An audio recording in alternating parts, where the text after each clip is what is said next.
இப்ப இன்னொருத்தர் வர்றாரு, நான் தான் தாய் மாமான்னாரு. அது என்ன மாமாவோ தெரியல. நான் வேற எந்த அர்த்தத்திலையும் சொல்லலப்பா. இந்த வடிவேலு வருவாப்ல, திரிசா திரிசா திரிசான்னு.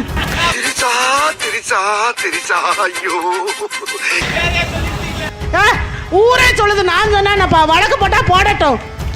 அவளே போடுற பதிவு. நான் பேசுறதுக்கு என்ன வந்துச்சு? எவனாவது ஒருத்தர் மேடை போட்டு பொம்பளைகளை கூட்டி வச்சுக்கிட்டு கட்டின பொண்டாட்டிய ஒருத்தலைன்னு சொல்ற கேடு கட்டவன இங்கதான் பாக்குறேன். அவனை தலைவண்ண கொண்டாட ஒரு கூட்டம் வருது. இப்ப என்னன்னா புதுசு புதுசா பேர் வச்சுக்கிட்டு வராங்க. இதெல்லாம் எங்கடா ரூம் போட்டு யோசிப்பாங்கன்னு தெரியல. யார் அந்த ஸ்ட்ராட்டஜிஸ்ட், எப்படி யோசிக்கிறாங்கன்னு தெரியல. உங்கள் கனவுகளை சொல்லுங்க. நான் எதுக்கு மண்ணள்ளி போடுறதுக்கா? முன்னாடியாவது திமுக காரங்க மேல குறைஞ்சபட்ச மரியாதை இருந்துச்சு. இவங்க புரிதல் இருக்கோ இல்லையோ அந்த துண்டை மதிப்பாங்க, கொடியை மதிப்பாங்க.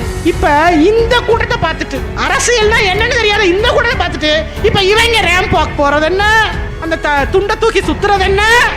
அப்போ உங்க ஒருத்தனுக்குமே மக்களை பத்தி சிந்திக்கிற எண்ணமே இல்லையாடா? அப்ப எது அரசியல் ரெண்டு பேரும் மறந்துட்டாங்க. இப்ப கட்சி துண்டே காத்துல பறக்குதுன்னா மக்களை பத்தின சிந்தனை எங்க பறக்கும்னு யோசிச்சு பார்த்து. ரைட் விடு. இந்த கிளி கிளிக்கிறாள் எந்த ஒரு காரியா இருப்பா?